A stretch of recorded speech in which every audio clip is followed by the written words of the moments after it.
Now call to order the March 27, 2017 meeting of the New Caney Independent School District Board of Trustees at 6:33 p.m. Let the minutes show that the quorum is present with all members in attendance. Please rise for the invocation to be given by Mr. Mixon and the Pledge of Allegiance to be given by Ms. Shipton. That's right. I always want to thank you for each and every one of these leaders and administrators and assistant staff to continue to put your blessing, your hand on each one of them, our students as well. We thank you for all the many blessings that you give us, and just ask that you keep your hand on the Caney ISD. You may pray. Pledge allegiance to the flag of the United States of America, and to the republic for which it stands, one nation, under God, indivisible, with liberty and justice for all. Honor the Texas flag. I pledge allegiance to thee, Texas, one state under God, one and indivisible.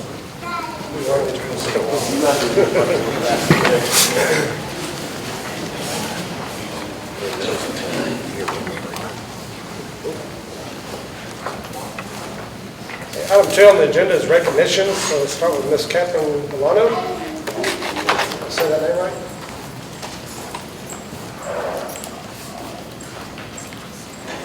Good evening. I'm representing Ben's Branch Elementary, and I am proud to recognize some of the wonderful people that we have on our campus. I'd like to start with our Transportation Employee of the Month, Ms. Lynn Blackwell. So she was recognized. Our Child Nutrition Employee of the Month, Ms. Vicki Bugby. Ms. Bugby works in our cafeteria, and she is constantly serving everybody with a smile. Comes up to the office to check on us all the time. Very, very sweet. And I think one of my favorite things is that when I called her to the office to tell her about this, she walked in with her head down. Yes, ma'am, what have I done? I said, well, unfortunately, Ms. Bugby, you've done your job, and you've done it very, very well. And we so appreciate everything you do and how you reach out to our kids every day, and we are blessed to have you.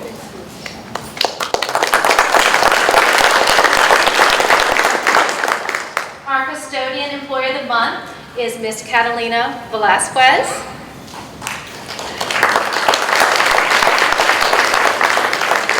Ms. Catalina is our head custodian.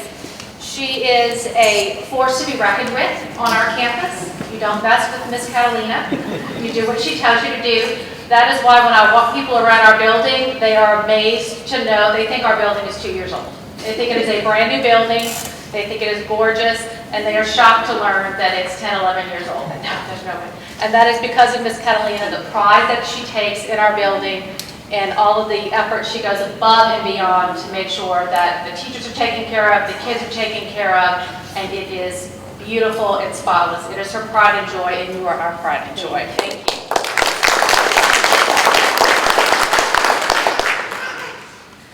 Our Teacher of the Month is going to be presented to Ms. Ashley Dixon. Ms.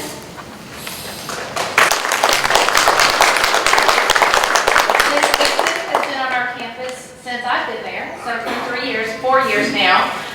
She was a 3rd grade teacher, took on GT in 3rd grade, then decided she wanted a challenge in her life, moved to 5th grade reading from 3rd grade math, has done a phenomenal job, took on GT. We lost our GT interventionist. She just took on the entire program and ran that for our campus. She has gone above and beyond. She is a challenge in a good way. She's always there for support, for guidance, for suggestions, with a good spirit and a good heart. And she is there to serve her kids, and your scores prove it. And she has graciously taken on a new position for us next year. She'll be doing our RTI, so she is fighting for our kids every day. We're very proud to have her.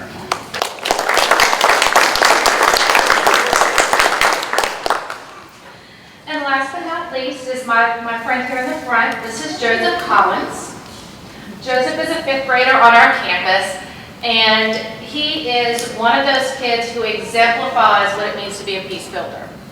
He's not perfect, what 5th grade boy is, but it's okay. But he absolutely takes ownership of anything that he has ever done, and when I say wrong, like that wrong. Ownership of anything. He is always there with a great spirit. That included when he had 2 broken wrists last year. from playing competitive soccer, and just comes in with the best heart and spirit and attitude. He's on our robotics team. He's there after school for everything. He is what it means to be a Branch Bulldog. Of course, Mom, when we called her, she thought for sure. I had to start with, he's not in trouble, he's not hurt, he's not sick, I promise. And she was as shocked, even more so he was, and we're just so proud to have him represent our campus. Congratulations.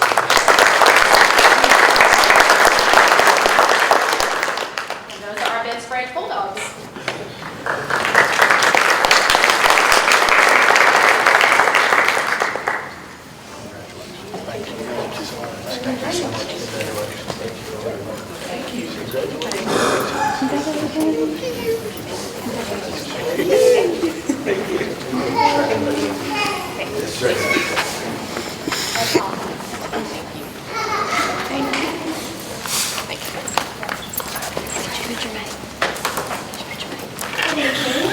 I'm Holly Hanks, and it's my pleasure to be here with you tonight to recognize some of our most outstanding Porters Mill Elementary Tigers.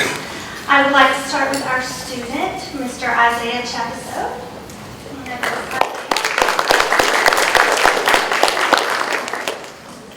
Isaiah is one of our 5th grade students he has both outstanding personal character as well as high academic standards.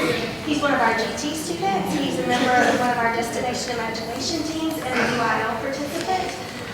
He cannot get enough learning. His teachers say he's always asking questions, always asking for additional work. He's always the first to help someone and be a lending hand to his peers. So we appreciate him being a leader with outstanding character on our campus. Thank you. Next, I would like to recognize our teacher, Ms. Renee Teeter.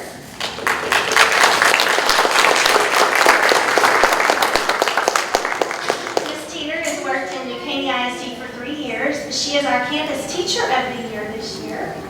Congratulations. Her peers and colleagues nominated her and voted her as our teacher of the year because of her willingness to always help her colleagues, her passion for teaching and delivering excellent instruction in the classroom. Her gift, her talent really is building connections with kids to maximize their learning. She's always there. She's a 4th grade team leader. She was a Destination Imagination team leader, a UIL coach, and she does whatever the school needs. So thank you so much for being there for your students and for us.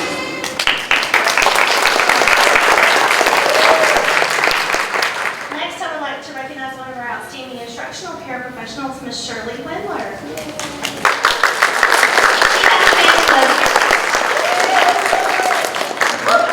Those are the teachers that she supports.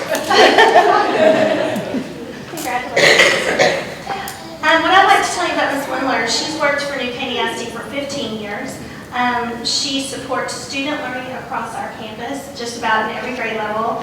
When I think of Ms. Wendler, her heart is such a helpful nature. She'll do anything for anyone at a moment's notice. She continually turns frowns upside down into smiles for our students and our staff, and every campus should be blessed to have Ms. Wendler.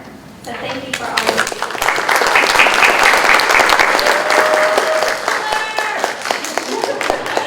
you. Next is our child nutrition employee, Ms. Evelyn McMahon.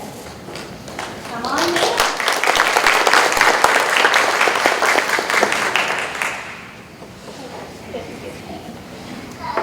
Ms. McMahon has worked in New Caney for 18 years, serving hot and healthy, nutritious meals to students and staff. She's our cafeteria manager who takes so much pride in her work. She rarely takes a day off. She assists everyone in her department. She takes excellent care of all of us. And we count on her to keep us hopping and healthy around there. So thank you so much. Next is one of our amazing bus drivers, Mrs. Barbara Presley.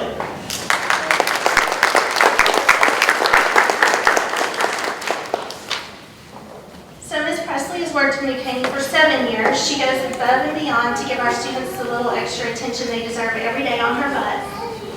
Congratulations.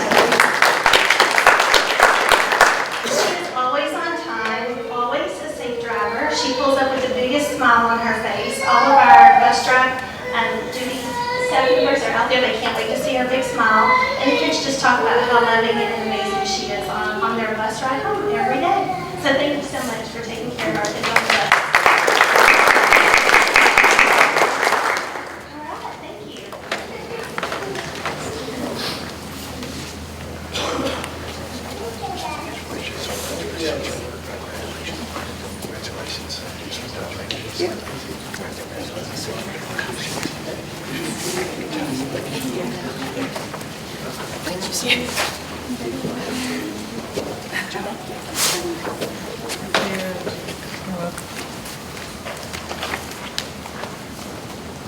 Okay, item 3 on the agenda is consideration of out-of-state field trip for Porter High School DECA, presented by Mr. Hodgson and Mr. Booth.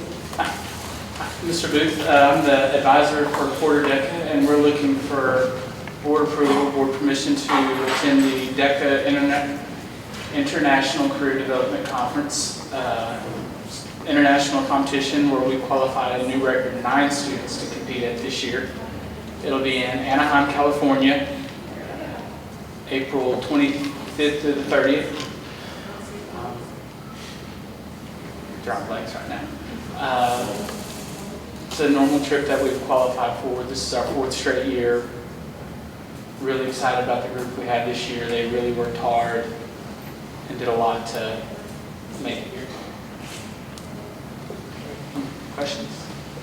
Any questions? Is there a motion to approve the out-of-state field trip for Porter High School DECA?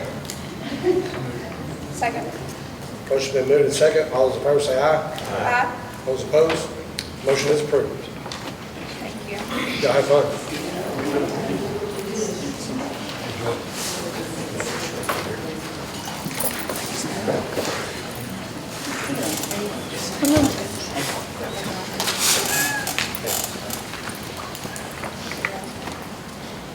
Okay, item 4 on the agenda is consideration to approve a resolution for District of Innovation presented by Dr. Neal. Good evening. So tonight is the night that we start the planning process for Caney ISD to become a District of Innovation. I did want to talk to you briefly before we kind of get started formally is what we talked about last month. And you have this in front of you. Basically, this was our pros and cons of why we would seek to start this process. So, do you guys remember what we talked about? You could go. So, basically, we're looking at several areas.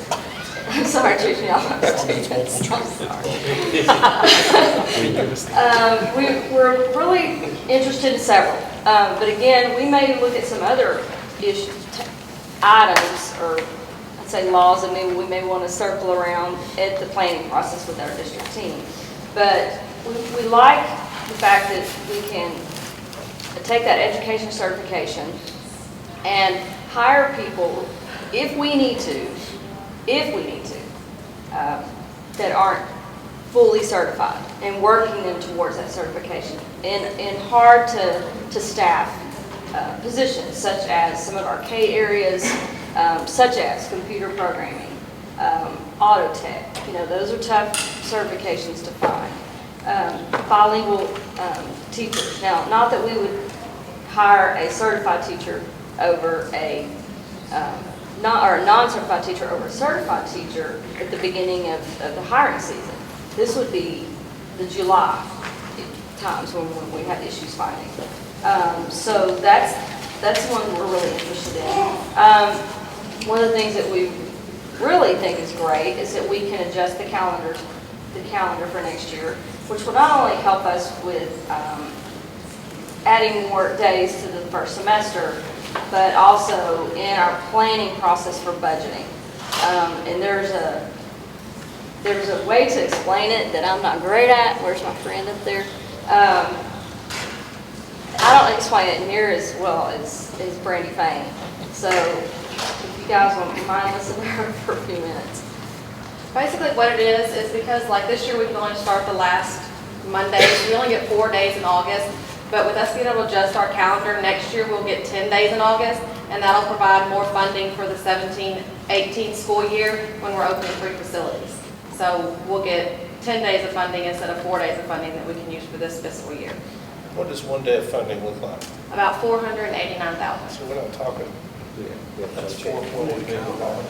So it's a significant amount of money. We're talking about. So that'll help us with opening Dogwood, Infinities, and Auditorium and things like that this year when we have a lot of additional things coming on play. How does that work with the calendar already being approved for next year? It won't affect this year's, or for 17-18, it will affect 18-19. And we're a little bit behind that. Since we've already adopted our calendar, we don't want to go back and re-adopt a different one. So this is really the 18-19 school year versus 17-18. It's set. But these other areas, we can actually, if we get it approved, then we can actually begin. Calendar, we felt like we didn't want to, everybody's already started making plans. Well, Right. yeah. Set our calendar for our staff. Our system. Okay. Okay, of course, you know, the one that we have to do every year with the waivers, we wouldn't have to formally submit it. It would just go through you guys as, you know, we report to you, but we wouldn't have to report it to the state. We could adjust our instructional minutes and school day length. That would help us with a lot of our programs, early college, credit recovery. We could get really creative with seat time for kids. Being creative like that is a real benefit. Also, the teacher appraisal system. Next year, it's in our law, says that we have to hold teachers accountable for student test scores on their evaluation. If we go with this, we won't have to do that. That creates a tough situation for teachers that, let's say they have mostly at-risk kids in their class because they're the top teacher in the building. Well, is that fair to evaluate that teacher on that particular group of students' test scores? We don't think so. So that's a plus there. There's also just a little piece that was Scott's issue with the behavior management coordinator. We pretty much already do that. We just won't have to, again, cut off on the paper, on the red tape. Okay, so y'all we're up to speed on that. So what I'm asking you now is the first piece that we have to do before the public hearing is adopt a resolution. And you have it in your packet. Looks like this. It's in your board book. But if you don't mind, I'm going to read it to you right quick. That way you'll know what's coming. Okay, whereas Education Code 12A.001 provides that a district is eligible for designation as a district of innovation if the district's most recent performance rating under Section 39054 reflects at least acceptable performance, and that consideration of designation as a district of innovation may be initiated by a resolution adopted by the Board of Trustees of the district. And whereas the New Caney Independent School District's most recent performance rating under Education Code 39054 reflects at least acceptable performance, now therefore be it resolved that the Board of Trustees of the Caney Independent School District, by adoption of this resolution, initiates the process under Education Code Chapter 12A to become a district of innovation. Be it further resolved that after this resolution is signed by the board, a public hearing shall be held to consider whether the district should develop a local innovation plan for the designation of the district as a district of innovation, and that after the public hearing, the Board of Trustees of the Caney ISD shall appoint a committee to develop a local innovation plan or decline to pursue designation as a district of innovation. So, what I'm asking here on this first action item for you to to sign this resolution, to approve this resolution so we can move forward. Any questions? So, I understand the resolution, and I know a long way from it, but to actually move forward and be the district of innovation, The process? yeah, and what kind of time frame? I mean, That's in my hearing. Two your thunder? Okay. Yeah, I'm Okay, about I'll to show you. I'll shut up. Well, so I'm asking you guys now to adopt this so we can move forward. Okay. My bad. So the resolution allows us to Have a public hearing, essentially. do a local innovation, for you guys to move forward with a plan. Yes. But at the end of the day, when you get to the end of the plan, there's still a decision that has to be made to Oh, yes. finalize it. It's thorough. Okay. It's a multi-step process, and that's what Dr. Newell will go over if you wanted to do the multi-step process. Yes, in the multi-step process, I will show you in the public hearing. But you have to have the resolution before you can start the multi-step process. It's the way they want it done. So theoretically, we can do the resolution and start the whole process, and at some point in time, the whole deal die. Good. Okay. Okay. Are there any other questions? Is there a motion to approve the resolution for the District of Innovation? So moved. Seconded.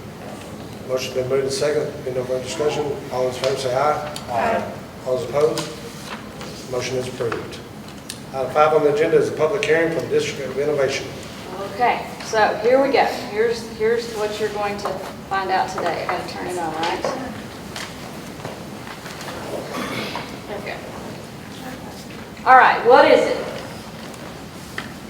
The District of Innovation allows traditional independent school districts to access most of the flexibilities available to charter schools, which is nice. It's passed by the 84th Legislative Session in House Bill 1842. It maximizes local control and increases flexibility. It provides a local approval option in place for former waiver systems like the class size waiver.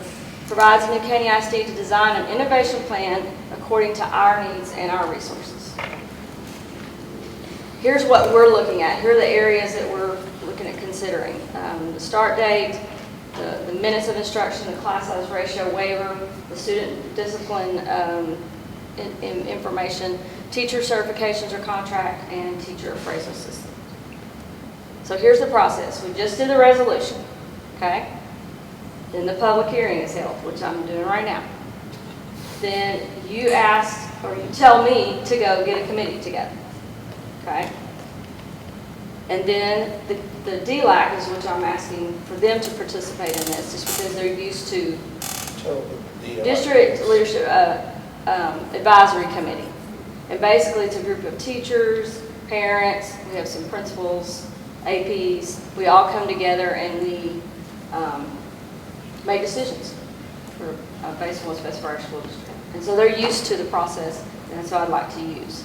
And so they would do the design. Notice that after the plan is done, we post it online for 30 days. And then we send that to the commissioner. And then there's the adoption process, which comes with you. That's what it says back. Okay? How does the state hold us accountable to the plan that we develop? You do. So we, State has no oversight, and That's whether we- once it's you. passed, once it's passed, then it becomes a local control issue. The board will act as in the capacity of the overseer of the innovation plan of innovation, not the state, and That's that's the what beauty this of is it. all about.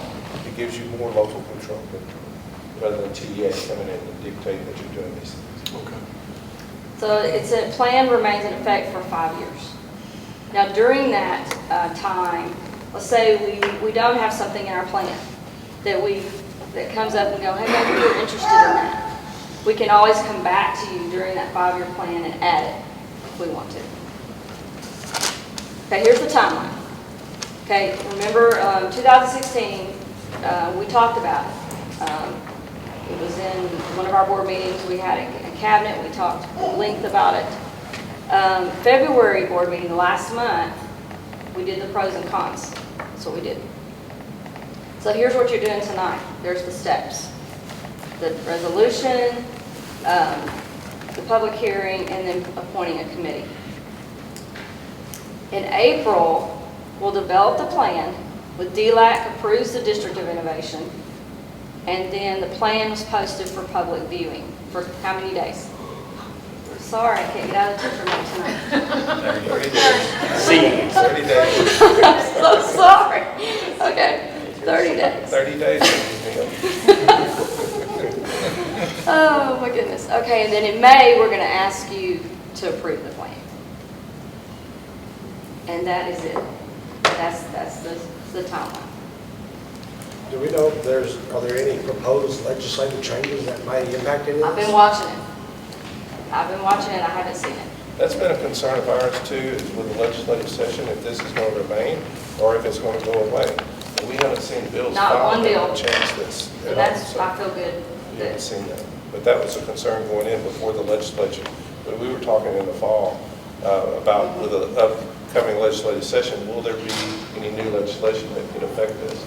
But we haven't seen it.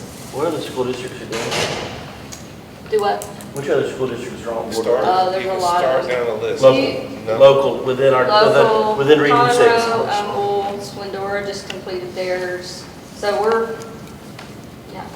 And like Conroe's just doing one area and that's the start date. Oh, So is Humboldt.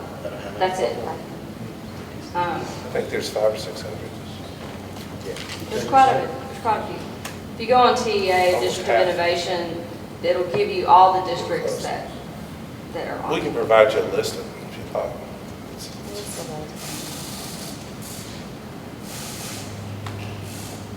Okay, so are we ready for the next part? Our next action item is for you to give us permission or order us to appoint a committee. I don't like that word either. You said it. I did say that. Don't you give them quizzes up here. Okay, Yeah. so basically, once the Board of Trustees has completed the public hearing, decided to move forward with the District of Innovation process, the board must appoint a committee to develop the local innovation plan in accordance with all the sections in the House Bill 1842. The administration is recommending utilizing the DLAC committee for the planning and approval process. How many people on the deal like that? Oh, Brandy's about 35, The last one was about 35. Because you're talking about usually two per campus. We have a good crowd. Okay, item 6 on the agenda is consideration of district of innovation and appoint a district advisory committee. So moved. Motion's been moved and seconded. Is there any other questions? All those in favor say aye. Aye. All opposed? Motion is approved. Students dismissed. Go get your committee. Okay, item 7 on the agenda is open forum. Nobody signed up. Item 8 on the agenda is closed meeting. The board will now meet in closed meeting under the authority of Texas Government Code, Section 551.074, for the purpose of personnel matters, Government Code 551.071 for attorney consultation, and Government Code 551.072 for deliberation regarding the purchase, exchange, lease, or value of real property. Any action as a result of closed session discussion will take place after the board reconvenes in open meeting. Time is 7:02.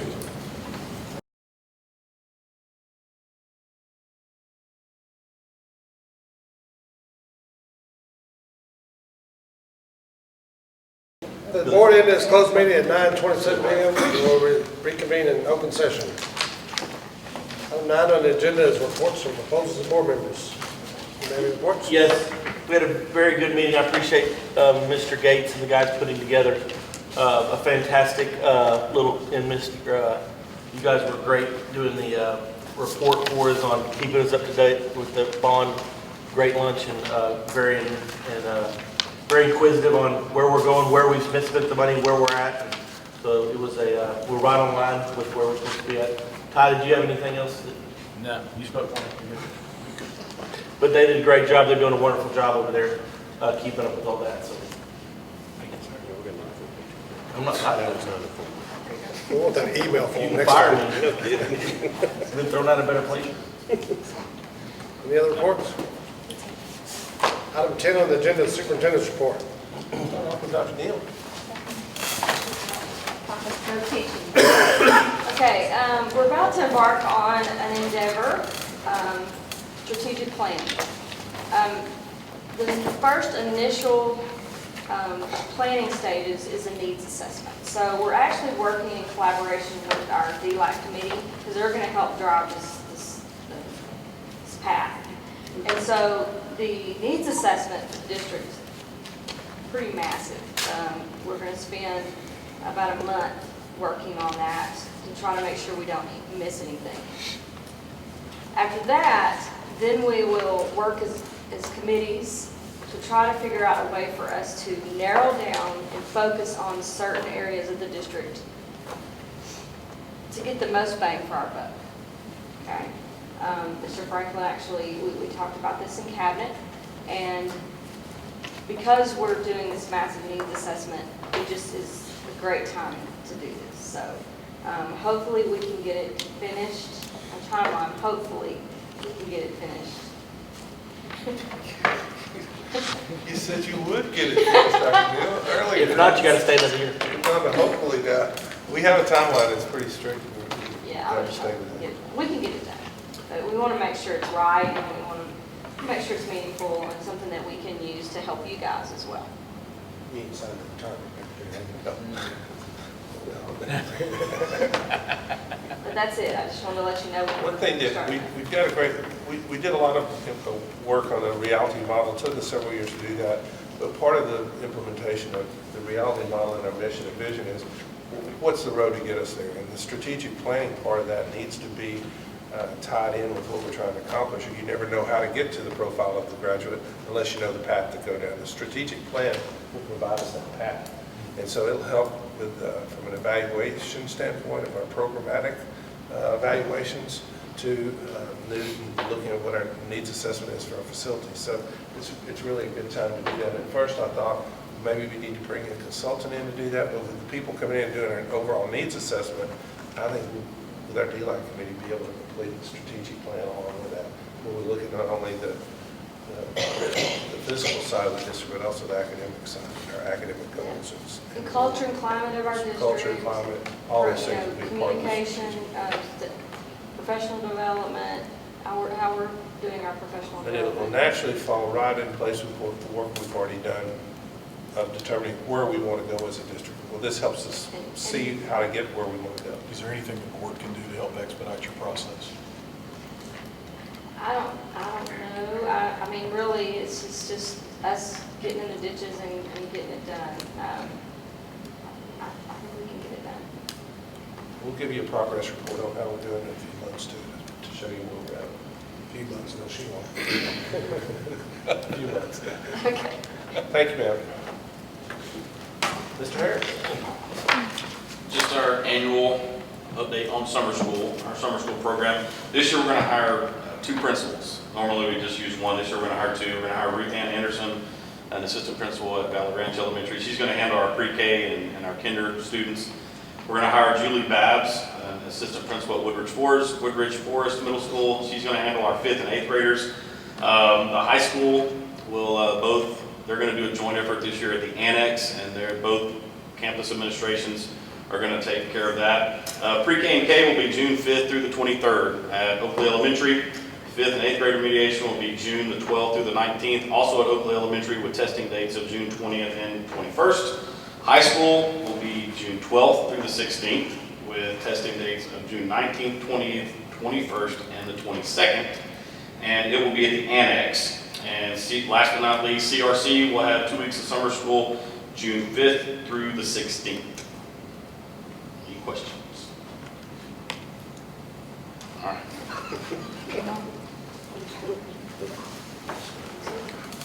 Okay, item 11 on the agenda is consent calendar. This is consideration of minutes, consideration of finance reports, consideration of purchasing reports, consideration of personnel reports, and consideration of donations. Any questions? A motion to approve the items on the consent calendar? Second? Second. All those in favor say aye. Aye. All those opposed? Motion is approved. Item 12 on the agenda is consideration of requests for qualifications for facilities assessment and capital improvement plan. Moved by Mr. Cowell. Yes, sir. Thank you. Earlier this semester, we put together an RFQ for a facilities assessment plan as well as a capital improvement plan. 5-year deal. We had 6 firms respond to that. The Phase 1 committee narrowed that down to 4 for us. The district selection committee interviewed those 4 firms, got back together with that initial group, and tonight we can unanimously recommend that LAN does that work for us. Main reason for us as the committee is they're a one-stop shop. Everybody else kind of sub different aspects of it out. About the only thing that you could say was their demographics. Well, they work with our current demographer, Dr. Gusman at Passive. So, having that step ahead, since we just did that in the fall, that was beneficial. And, really the majority of the work is schools. So they know this business. They know just more than the building standards. They know the instructional piece. So we were very impressed with them throughout the process and have confidence that they can assess where we are with our current buildings, but also work with the data we have coming in to plan for the future. So recommendation for y'all tonight is to approve that so we can begin contract negotiation with them to enter into that process. Any questions? Is there a motion to approve the request for qualifications for facilities assessment and capital improvement plan? Motion been moved and second. All those in favor say aye. Aye.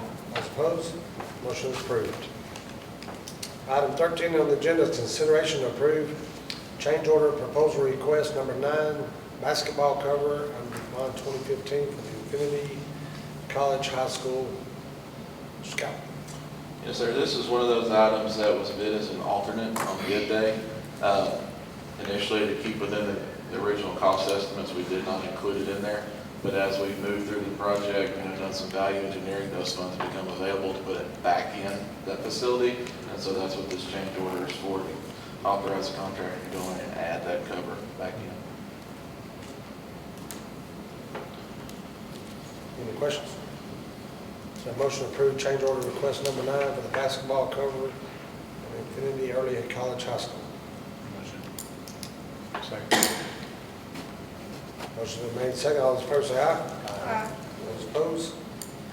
Motion is approved. I think I was tied. I think I was tied. We did it right. Item 14 on the agenda is consideration to authorize the superintendent to negotiate and execute final agreement for the purchase of approximately 1 acre of real property located on Soldiers Mill, on Soldiers Road in Montgomery County, Texas, and any necessary post-closing agreements associated with it. This is the house and acre that is next to our early college high school that is under construction, asking you to allow us to finish up those negotiations with them. Any further questions on that? Is there a motion to authorize the superintendent to negotiate and execute final agreement for the purchase of approximately 1 acre of real property located on Soldiers Road in Montgomery County, Texas, and any necessary post-closing agreements? So moved. Second. Motion been moved second. All those in favor say aye. Those opposed? Motion is approved. You're almost done, Mr. Collins. Anybody want to tag? Drag the chair. Item 15 on the agenda is consideration to authorize the superintendent to negotiate and execute final agreement for the purchase of approximately 7 acres of real property located on Soldiers McClellan Road in Montgomery County, Texas, and any necessary post-closing agreements. This is 7 acres on the north side of the 52 acres we just recently purchased for the 3rd high school site. We'll get the opportunity there, so this is just allowing us to finish out any negotiations that are available to us. Any other questions? Is there a motion to authorize the superintendent to negotiate and execute final agreement for the purchase of approximately 7 acres of real property located on Soldiers McClellan Road, Montgomery County, Texas, and any necessary post-closing agreements? Second. Motion been made and seconded. All in favor say aye. Aye. All opposed? Motion is approved. There being no further business, the meeting is adjourned at 9:38 p.m.